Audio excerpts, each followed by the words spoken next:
आता बघूया टॉप 9 मोठ्या बातम्या। पंतप्रधान नरेंद्र मोदींची आज चंद्रपुरात सभा। सायंकाळी 5 वाजता सभेचं आयोजन। सुधीर मुनगंटीवारांच्या प्रचारासाठी मोदींची चंद्रपुरात सभा।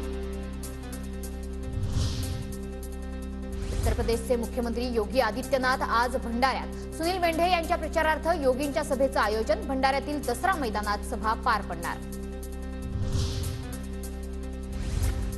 योगींनी युपीत थांबलं पाहिजे, तिथे परिस्थिती गंभीर। योगी आदित्यनाथ यांच्या महाराष्ट्र दौऱ्यावरून राऊतांचा टोला। 10 वर्षांनंतरही भाजपला मतं मागण्यासाठी भटकावं लागतंय। राऊतांची भाजपवर टीका।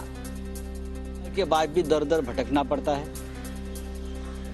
यहाँ वोट मांगने के लिए योगी जी को आना पड़ता है।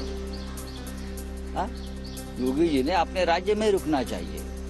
वहाँ की स्थिति बीजेपी की बहुत गंभीर है, मुझे मालूम है। पुणे जिल्ह्यातील 4ही महायुतीचे उमेदवार एकत्रित अर्ज भरणार। शिंदे, फडणवीस, अजित पवार उपस्थित राहणार।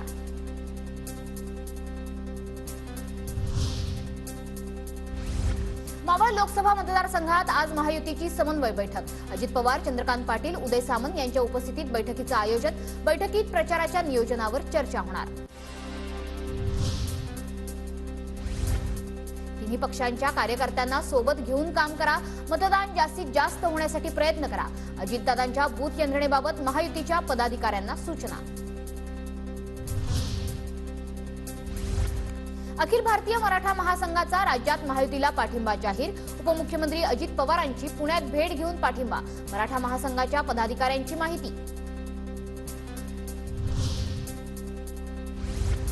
प्रतापराव जाधवांचे संस्कार तसे। राजकारणात कुणी लायकी काढत नाही। जाधवांना सगळे शिव्या घालतायत, ते काय आमची लायकी काढणार। खासदार प्रतापराव जाधव यांनी केलेल्या टीकेला रविकांत तुपकरांचं प्रत्युत्तर। खासदार प्रतापराव जाधव यांनी तुमची लायकी काढली। हे बघा, प्रतापराव जाधवांचे संस्कार तसे आहेत। वास्तविक पाहता राजकारणात काम करताना या पातळीवर लायकी कोणी कोणाची काढत नसते। प्रतापरावांची लायकी काय, जरा बूम घेऊन गावागावात विचारा लोक किती शिव्या देतात। नाव सुद्धा लोक काढू देत नाही। ते काय आमची लायकी काढते।